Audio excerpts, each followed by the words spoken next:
दोस्तों आखिरकार बीजेपी के चाणक्य जी को मानना ही पड़ा कि इस बार चुनाव की रणनीति स्ट्रैटेजी में वो कहीं तो 19 पड़ गए। चाणक्य जी को आखिरकार अपनी रणनीति बदलनी क्यों पड़ रही है? दोस्तों नीतीश कुमार और उनकी पार्टी क्या एनडीए में इस कदर दबाव बना रही है कि न केवल एनडीए बल्कि अब बीजेपी के नेताओं को भी खुलेआम वो कहना पड़ रहा है जिससे वो अभी तक बच रहे थे। आखिर राहुल गांधी की वो कौन सी स्ट्रैटेजी है जो जमीन पर अब तक अभी तक बिल्कुल सही दिशा में जा रही है? अगर आप चाहें दोस्तों तो कल का मेरा ये वीडियो देखिएगा, आपने काफी पसंद किया ये वीडियो। इस वीडियो के जरिए मैंने आपको बताया कि तेजस्वी यादव के नाम का ऐलान करना, वो भी देरी से करना, दरअसल राहुल गांधी की एक स्ट्रैटेजी थी ताकि एक क्लैरिटी हो जाए कि नीतीश कुमार के नाम का ऐलान ऑफिशियली नहीं होने वाला। दोस्तों ये एक ऐसी स्ट्रैटेजी थी जिसमें बीजेपी ट्रैप में फंस गई।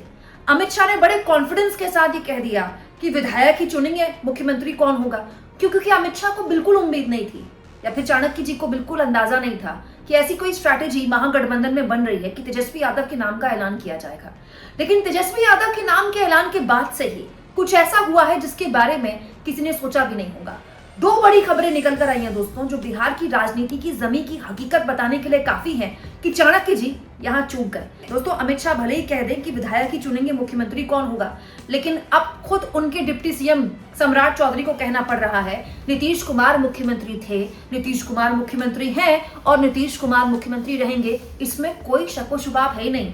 और तो और एनडीए के एक और इंपॉर्टेंट सहयोगी उपेंद्र कुशवाहा, जो सुनने में आया दोस्तों कि अमित शाह से नाराज चल रहे हैं क्योंकि उनको टिकट पूरे नहीं दिए गए और महुआ सीट भी उनको नहीं दी गई, उन्होंने सार्वजनिक तौर पर कहना शुरू कर दिया है कि जब तक सूरज पूरब से उगेगा तब तक नीतीश कुमार ही बिहार के मुख्यमंत्री रहने वाले, इसमें कोई शक व शुबाब नहीं।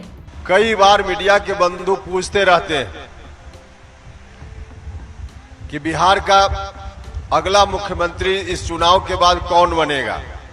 मैं हाथ जोड़कर प्रार्थना करना चाहता हूं मीडिया के बंधुओं से भी, कृपा करके यह सवाल बिल्कुल मत पूछिएगा।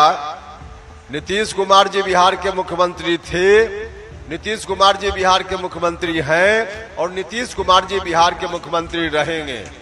इसमें कोई कंफ्यूजन की बात नहीं है, कहीं से कोई कंफ्यूजन की बात नहीं है। 100% जिस तरह से प्रत्येक दिन पूरब में सूरज का उगना निश्चित है, वैसे ही नीतीश कुमार का फिर से बिहार का मुख्यमंत्री बनना निश्चित है।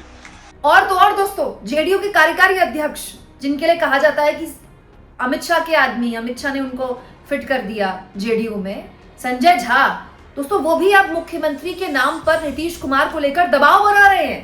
मैं भी रिपीट करता हूं और आप भी बोलिएगा, नीतीश कुमार जी मुख्यमंत्री थे, नीतीश कुमार जी मुख्यमंत्री हैं और नीतीश कुमार जी मुख्यमंत्री रहेंगे।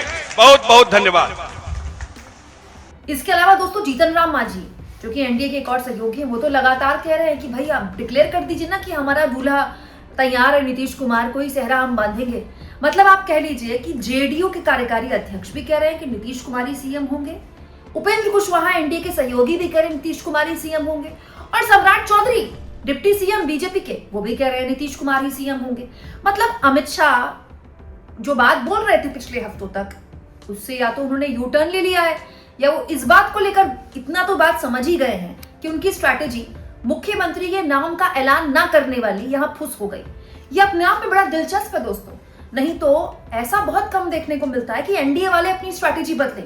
हालांकि अमित शाह दोबारा इंटरव्यू में यही बात बोलते नहीं बोलते हैं, इसमें तो कुछ नहीं कहा जा सकता, लेकिन ये महत्वपूर्ण इसीलिए है दोस्तों क्योंकि अभी सासाराम में एक रैली में प्रधानमंत्री नरेंद्र मोदी ने न केवल चिराग पासवान को बोलने से रोक दिया, उनके नाम का ऐलान हो गया था, बल्कि चिराग पासवान ने बकायदा नीतीश कुमार के पैर भी छुए हैं। तो क्या ये माफी मांगी गई जो 2020 में नीतीश कुमार का हश्र किया था चिराग पासवान ने मोदी जी का हनुमान बनके, या फिर चिराग पासवान के सामने मोदी ये बता रहे थे कि चिराग पासवान की हैसियत क्या है और नीतीश कुमार की हैसियत क्या है?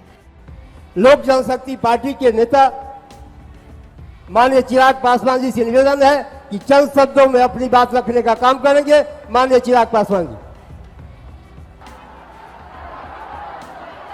हम लोग के बीच बिहार के विकास पुरुष, बिहार के मुख्यमंत्री नीतीश कुमार जी हम लोग के बीच उपस्थित है।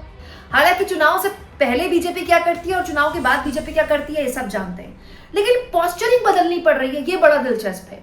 वो बीजेपी जो अपनी ना स्ट्रैटेजी बदलती है ना पोस्चरिंग बदलती है, बिहार में आके बार बार एंड वक्त में उसको पलटी मारनी पड़ती है। ये इस बात का प्रमाण है कि बीजेपी बिहार को अब तक नहीं समझ पाई।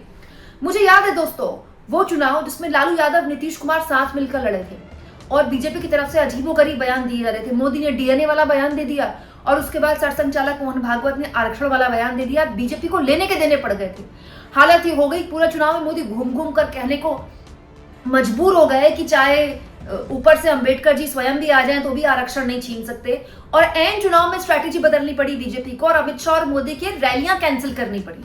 और ये दूसरी बार है दोस्तों कि बिहार में बीजेपी को अपनी स्ट्रैटेजी बदलनी पड़ रही है। तो क्या अमित शाह को ये बात समझ में आ गई है कि मुख्यमंत्री के नाम पर कंफ्यूजन पैदा करना, अब उन्होंने ये करके एनडीए को और मुसीबत में डाल दिया है। कल मैंने आपको इस वीडियो में बताया था दोस्तों कि इस बात को लेकर बाकायदा चर्चा हुई थी जब मुख्यमंत्री के कैंडिडेट का ऐलान कर दिया था तेजस्वी यादव के तौर पर। तो ये मैंने आपको बताया था कि बाकायदा मोदी ने एक बैठक बुलाई थी। इस बैठक में मोदी थे, अमित शाह थे, बीएल संतोष संगठन महामंत्री थे, कुछ और नेता भी बताए जाते हैं। इन तीन की तो मुझे जानकारी है, जिसमें मोदी ने कहा था कि हमें स्ट्रैटेजी बदलनी चाहिए और नीतीश कुमार के नाम का ऐलान कर देना चाहिए। लेकिन अमित शाह अड़ गए थे कि नहीं, अब नीतीश कुमार को और नहीं ढोया जाएगा। लेकिन ऐसा लगता है कि उस मीटिंग के बाद अमित शाह को ये बात समझ में आ गई कि भाई नीतीश कुमार को आप साइडलाइन नहीं कर सकते। वहीं दूसरी ओर दोस्तों नीतीश कुमार ने एक बड़ा फैसला लिया है। उनकी पार्टी की तरफ से ये ऐलान किया गया है कि 11 नेताओं को पार्टी से निकाल दिया गया है। आरोप है कि ये पार्टी विरोधी गतिविधियों में शामिल थे। पूर्व में मंत्री रह चुके हैं दोस्तों शैलेश कुमार, पूर्व एमएलसी संजय प्रसाद, पूर्व एमएलए श्याम बहादुर सिंह, पूर्व एमएलसी रणविजय सिंह, पूर्व विधायक सुदर्शन कुमार समेत 11 बड़े नेताओं को निकाल दिया गया है, ये आरोप लगाते हुए कि ये पार्टी विरोधी गतिविधियों में शामिल थे और एनडीए के उम्मीदवारों को हराने का काम कर रहे थे। तो भाई ये कौन लोग थे कि ठीक चुनाव से पहले इनकी छटनी की गई है? और क्या जो बताया गया है वही बताकर छटनी की गई है या फिर अंदर कुछ और चल रहा है? बहुत सी चीजें हो रही हैं दोस्तों। कुछ चीजें सार्वजनिक तौर पर साफ तौर पर दिख रही हैं, कुछ चीजें नहीं दिख रही हैं। लेकिन ये एक चीज तो बताता है कि बिहार में बीजेपी परसेप्शन नैरेटिव सेट करने में फेल है। या तो उसके पास घुसपैठी जैसे मुद्दे हैं या फिर मोदी जी रील के नाम पर, रील में उन्होंने कितना रोजगार दे दिया लोगों को, इस नाम पर वोट मांग सकते हैं या लोगों से कह सकते हैं मोबाइल का टॉर्च जलाओ। इसके अलावा कोई मुद्दा नहीं है बीजेपी के पास। और जो मुद्दा सेट कर रहे हैं राहुल गांधी या महागठबंधन, उसको फॉलो करना पड़ रहा है बीजेपी को। ये बड़ा महत्वपूर्ण है, बड़ा दिलचस्प है दोस्तों ये। और ये तब है दोस्तों जब अभी प्रचार तो बस शुरू ही हुआ है। एक्चुअली में छठ महापर्व के बाद पूरा प्रचार जो है शबाब पर रहेगा। अभी तो उन मुद्दों पर बात होनी बाकी है जिन मुद्दों पर तेजस्वी यादव चाहते हैं कि चुनाव हो। दोस्तों मोदी जी अचानक से रोजगार की बातें करने लगे हैं। आपने नोटिस किया हो, देखिएगा हमारे मोदी जी चुनाव में नौकरियों की बात कहाँ करते हैं, लेकिन मोदी जी आजकल बिहार में घूम घूम कर बता रहे हैं कि नीतीश कुमार ने अपने रहते 50 लाख लोगों को रोजगार दिया है। और दोस्तों मजे की बात यह है कि ये तब करना पड़ रहा है जब तेजस्वी यादव ने बाकायदा ये ऐलान कर दिया कि हर घर सरकारी नौकरी वो देंगे। कल मैंने आपको ये सर्वे दिखाया दोस्तों, बहुत ही चौंकाने वाला सर्वे है वोट वाइब का, जिसमें साफ तौर पर बताया गया है कि अगर अभी चुनाव होते हैं तो दोनों ही गठबंधनों के बीच में बहुत ही कांटे का मुकाबला है। लेकिन कुछ 0.12% से, कुछ छोटा सा अंतराल से महागठबंधन आगे निकल रहा है। तब जब आपके पास ईडी है, सीबीआई है, आपके पास चुनाव आयोग है, आपके पास वोट चोरी जैसे आरोप आपके ऊपर लगते हैं, आपके पास लेवल प्लेइंग फील्ड नहीं है, आपके पास संसाधन नहीं है। और तो और कल ही मैंने आपको ये भी खबर दिखाई, तेजस्वी यादव की रैली कैंसिल कर दी गई, ये कहते हुए कि भाई उसी जगह पे अमित शाह की रैली हो रही है। तब जब दोनों रैलियों में करीब 4 घंटे का फर्क था, तो भाई आप तेजस्वी यादव की रैली क्यों कैंसिल कर रहे हैं जब उनके खिलाफ इतनी बड़ी हवा है और लोग उनको वोट देने को तैयार नहीं है? तो बहुत सी चीजें हो रही हैं बिहार में जिसको एक तरह से आप अगर पढ़ें तो बहुत सी चीजें समझ में आती हैं कि जो स्क्रिप्ट बीजेपी ने बिहार के लिए रची थी, फिलहाल तो वो स्क्रिप्ट उसकी काम करती हुई नहीं दिखाई दे रही है। हालांकि अभी से सेट करना कहना बहुत जल्दबाजी होगा, क्योंकि अभी पूरा चुनाव रखा हुआ है। आप जानते हैं बीजेपी आखिरी विकेट के आखिरी बॉल तक मैदान नहीं छोड़ती है। लेकिन जिस तरह से नीतीश कुमार मुसलमानों को अचानक से याद कर रहे हैं और बता रहे हैं कि उन्होंने मुसलमानों को कितना काम किया है उनके लिए, ये बताता है कि नीतीश कुमार को ये कम से कम टेंशन तो सता रही है कि वो एक दौर में सेकुलर नेता हुआ करते थे सो कॉल्ड, और किस पार्टी के साथ गठबंधन की वजह से अब मुस्लिम उनको वोट देने को राजी नहीं है। आप इस मुद्दे पर क्या सोचते हैं दोस्तों, कमेंट बॉक्स में जरूर लिखें और जितना हो सके चैनल को शेयर भी करें, सब्सक्राइब भी करें और थैंक्स और ज्वाइन के ऑप्शन से अगर आप चाहें तो कुछ आर्थिक मदद भी चैनल की जरूर करें।